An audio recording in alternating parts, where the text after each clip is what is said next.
I first came across the Tibetan Book of the Dead when I read an Iranian novel, The Blind Owl by Sadiq Hidayat, so I was very intrigued. The Bardo Todol, or the liberation through hearing during the intermediate state, translated into English as the Tibetan Book of the Dead, is a guidebook for traveling through life after death for the dead person's consciousness as they traverse the Bardo phase, or the intermediate state between death and next rebirth. Bardo is the intermediate phase between death and rebirth, a very precarious phase in someone's life. In Buddhism, reincarnation is a series of births and rebirths, so death is not the end of life, but just another phase of reincarnation. The book describes death and funeral rituals. The main purpose of the book is to liberate the person from the cycle of death and rebirth, which every living being is subject to. Therefore, the book is called Liberation Through Hearing in the Bardo State. The book is also about visualization of afterlife experiences.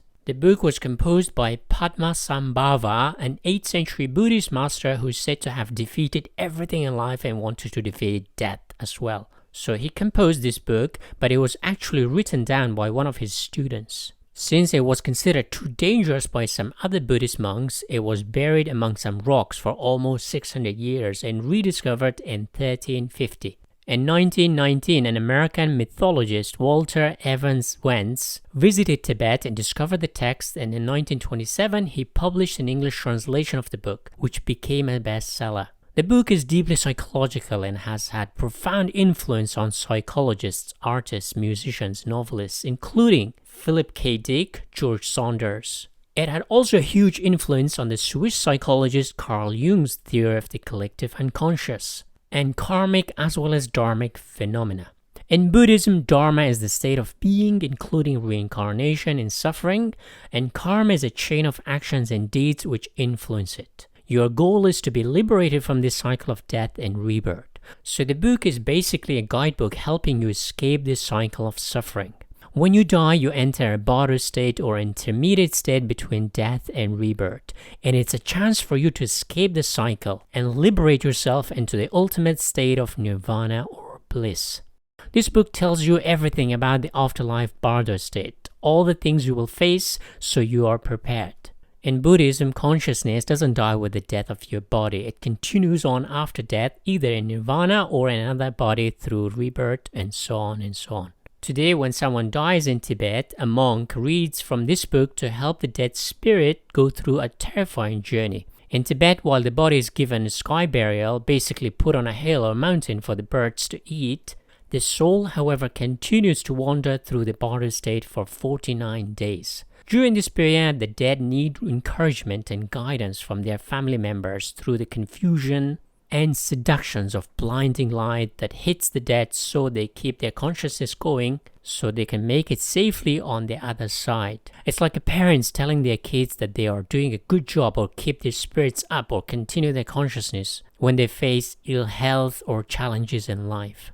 The book is also a reminder for people to live a good life so they can have a better life after death.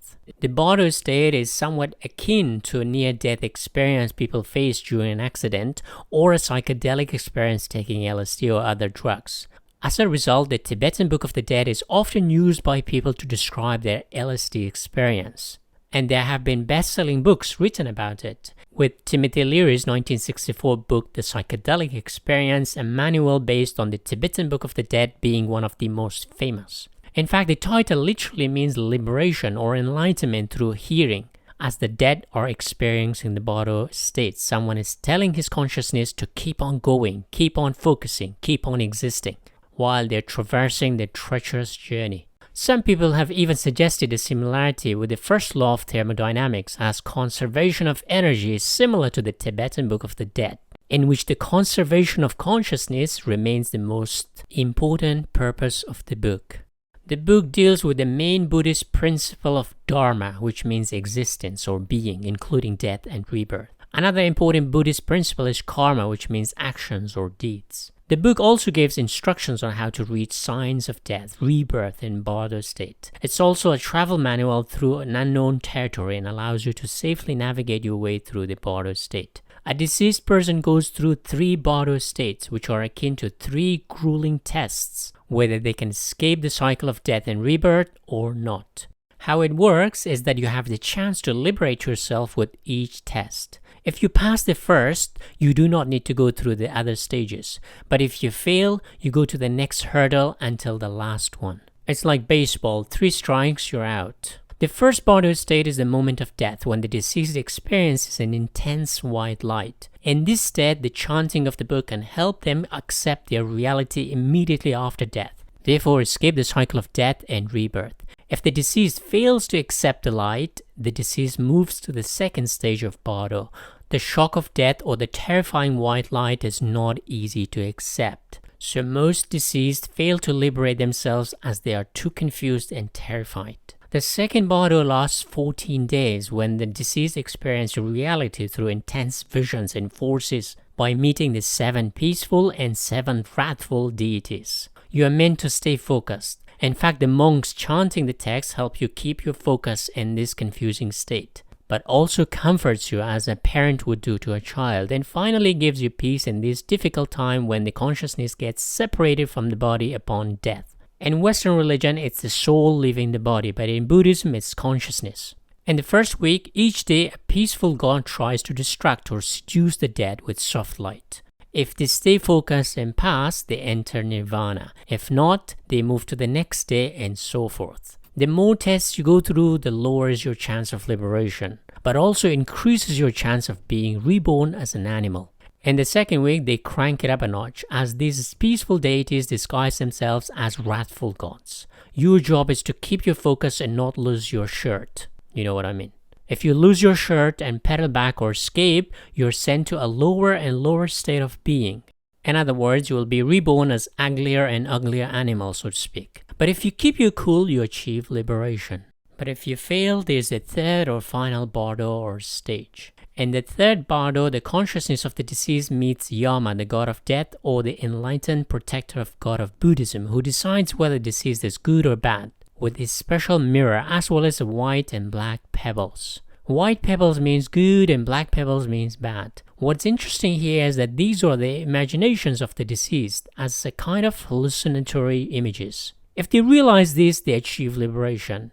But if they fail to recognize this fact and get terrified, they get reborn into another living being, which keeps them in the cycle of death and rebirth. And this means that the book didn't help the deceased to escape the cycle. At this stage, the consciousness also meets his parents at the moment they have sex to conceive him or her in a different body. Animal, a ghost with an insatiable desire for food but with a tiny mouth. So the best outcome, which is to be reborn as human in a good family. So your job is to mediate that this happens. Once sex happens, the sperm meets the egg and the journey ends by going through a tunnel, and you could say a woman's womb, and plop, and you're born again, which means you failed to liberate yourself.